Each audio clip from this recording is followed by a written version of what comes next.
avant la naissance du Christ, on avait du monde qui sont arrivés ici autour de 1100 avant Jésus-Christ.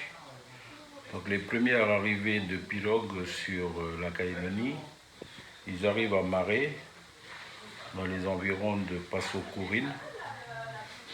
Ils vont rester ici, sur Passo-Courine, entre 50 voire 100 ans. Et après, ils vont commencer à bouger.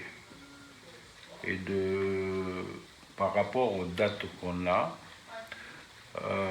de Maré, ils quittent Maré, ils vont arriver dans le sud de la Grande Terre, sur Yaté.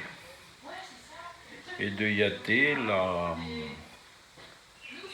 colonisation de la Grande Terre va commencer de Yaté. Donc ils vont se répandre sur toute la partie ouest, où c'est beaucoup plus large et beaucoup plus protégé. Et ensuite sur les autres îles aussi, parce qu'on a des traces de cette période-là. Monsieur Wecho nous explique que dans une campagne d'inventaire de sites archéologiques dans les années 90, il était stupéfait de voir des niaoulis sur la tribu de Wabao à Maré. En effet, ces arbres ne poussent que sur la Grande Terre. Il chercha alors une explication avec les gens de la tribu. Et là, j'ai eu un informateur chez qui ils ont logé, le vieux Iné Amagoy, qui m'a raconté comment le niaouli est arrivé sur Maré. Et il y avait un garçon de Wabao qui est tombé amoureux d'une fille de l'île des Pins. Et apparemment, la fille de l'île des Pins était une fille unique.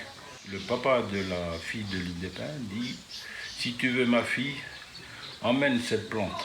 Si elle pousse à Maré, cette fille va rester à Maré. Si la plante meurt, ma fille va revenir sur l'île des Pins. Et j'ai trouvé ça beau comme histoire.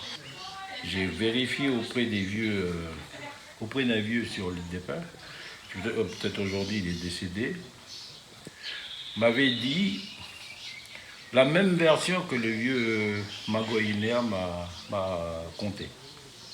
Voilà. Et c'est ça l'histoire de la présence des niaoulis à Maré.